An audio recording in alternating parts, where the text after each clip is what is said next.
হে আসসালামু আলাইকুম, কেমন আছো তোমরা সব? আশা করছি অনেক ভালো আছো। ওয়েলকাম তোমাদেরকে আমার রান্নাঘরে। বলো তো এগুলো কি? দেখে মনে হচ্ছে না স্প্রিং পটেটো ফ্রাই?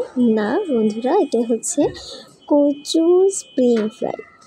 আসলে শুনতে অনেক অবাক লাগলেও এটা খেতে অসাধারণ এবং দারুণ মজাদার। তোমরা চাইলে ট্রাই করে দেখতে পারো, আমার কাছে খুবই ভালো লাগে।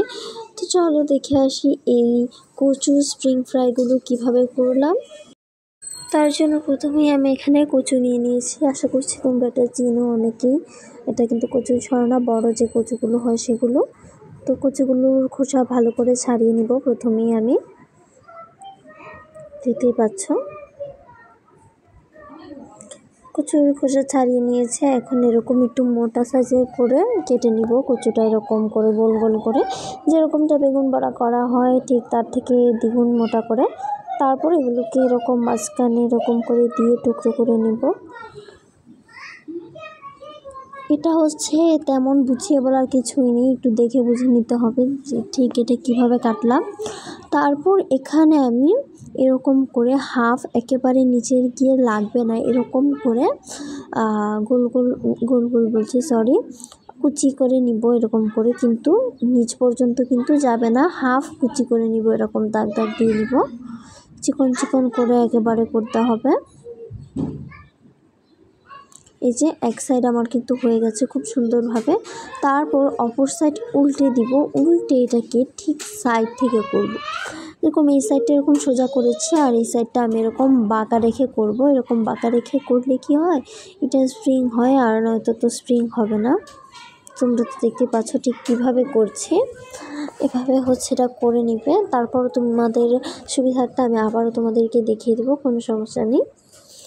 দেখবে এটা খুললে কত সুন্দর স্প্রিংয়ের মতো হয়, একেবারে অনেক সুন্দর হয়, আর খেতেও খুবই মজাদার। মুচমুচে, চাইলে ভাতের সাথেও খাওয়া যায়, চাইলে বিকেলে নাস্তাতেও খাওয়া যায়।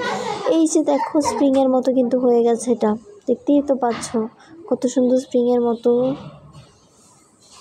হয়েছে। এখন হচ্ছে এই যে এটা হচ্ছে এরকম করে, আর এই সাইডটা সোজা করে দিয়েছি, বুঝতেই তো পেরেছ। এরপরে এরকম স্প্রিংয়ের মতো হয়ে গেছে। তো বন্ধুরা এভাবে ঠিক সেম প্রসেসে আমি সবগুলো কচু টুকরো কেটে নিব।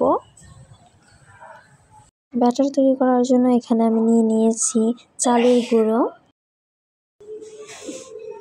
তারপর এখানে আমি দিয়ে দিব হচ্ছে একটা উপকরণ, যেটার মাধ্যমে এটা অনেক মজাদার হয়ে যাবে। সেটা হচ্ছে আমি এখানে ডালের গুঁড়ো দিয়ে দিব, মাছের ডালের গুঁড়ো। এগুলো অনেকের বাসায় থাকে, অনেকের বাসায় থাকে না। এগুলো হচ্ছে মাছের ডাল, যেগুলোকে গুঁড়ো করা হয়। অনেক সময় বাজারে এটা এখন কিনতেও পাওয়া যায়। তারপর এখানে আমি আরেকটু ময়দা দিয়ে দিয়েছি আর কি। আর এখানে কাঁচামরিচ আর পেঁয়াজ কুচি করে নিয়েছি। তারপর দিয়ে দিলাম স্বাদ মতো লবণ। তো যে উপকরণগুলো দিয়েছি তোমরা তো দেখতেই পেয়েছো যে কোন কোন উপকরণ দিয়েছি। এখন এখানে একটু ঝাল ঝাল এবং কালারটা সুন্দর আসার জন্য দিয়ে দিব হাফ চা চামচের থেকে একটু বেশি হলুদের গুঁড়ো, 1 চা চামচ পরিমাণ ধনিয়ার গুঁড়ো, আর দিয়ে দিব গরম মশলার গুঁড়ো হাফ চা চামচ পরিমাণ। গরম মশলা বা চাট মশলা, মানে চাট মশলা গুঁড়ো আর কি, যাই বলো। এখন এগুলোকে একটু মিশিয়ে ভালো করে পানি দিয়ে একটা পাতলা ব্যাটার করে নিতে হবে। ব্যাটারটা একেবারে পাতলাও না, আবার একেবারে ঘনও না, মোটামুটি করতে হবে, যাতে ডোটার ভিতরে ঢুকে, ডোটার ভিতরে মানে বলছি, মানে কচুটার ভিতরে ডোটা ঢুকে এরকম সুন্দর করে আমি তোমাদের দেখিয়ে দিয়েছি। তো ডোটা ভালো করে তৈরি করে ফিরে আসছি।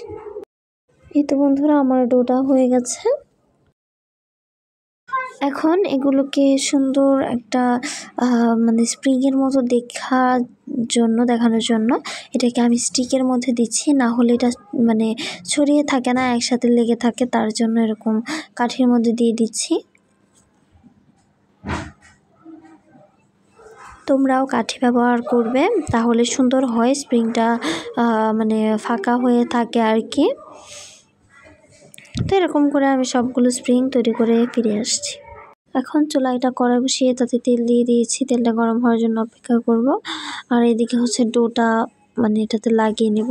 তো আমি দেখছিলাম আমার ডোটা একটু শক্ত হয়ে গেছে, তারপর পানি দিয়ে আমি আরও একটু পাতলা করে নিয়েছি ডোটা। এখন দেখো এই যে সুন্দর করে এটাতে লেগে যাচ্ছে, ডোটা একেবারে ভিতরে ঢুকছে পারফেক্টভাবে। এখন শুধু তেলে ভেজে নিলেই হয়ে যাবে। তো বন্ধুরা, কেমন লাগলো তোমাদের আজকে আমার এই পুরো ভিডিওটা? আশা করছি ভালো লেগেছে। ভালো লাগলে like, comment, share and subscribe করে পাশেই কিন্তু থাকবে। আমি বলবো এটা অবশ্যই অবশ্যই অবশ্যই ট্রাই করবে, খেতে অনেক বেশি মজাদার। যারা কচু তরকারি খাও না বা নিজের খেতে কচু হয়েছে, খেতে খেতে আর শেষ করতে পারতেছো না, তারা ঠিক এভাবে খেয়ে দেখো। বিকেলের নাস্তা চায়ের সাথে, কিংবা সকালের নাস্তা, কিংবা ভাতের সাথে, এটা তোমাদের ইচ্ছা, যখন খুশি তখনই খেতে পারবে। এটা অনেক বেশি মজাদার, মুচমুচে হয় একেবারে খেতে। তো বন্ধুরা, এভাবে ভেজে নিলেই, উল্টে পাল্টে নেড়ে চেড়ে ভালো করে ভেজে নিলেই তৈরি হয়ে যাবে আমাদের কচুর স্প্রিং ফ্রাই। তো গাইস, কেমন লাগলো তোমাদের আজকে আমার এই পুরো ভিডিওটা? কমেন্ট করে কিন্তু অবশ্যই জানাবে, আর লাইক শেয়ার করতে একদমই ভুলবে না। চ্যানেলে চোখ রাখো এরকম নিত্যদিন নতুন নতুন রেসিপি পেতে। তো ধন্যবাদ তোমাদের সবাইকে আজকে আমার এই পুরো ভিডিওটা না টেনে দেখার জন্য। তো গাইস, খুদা হাফেজ।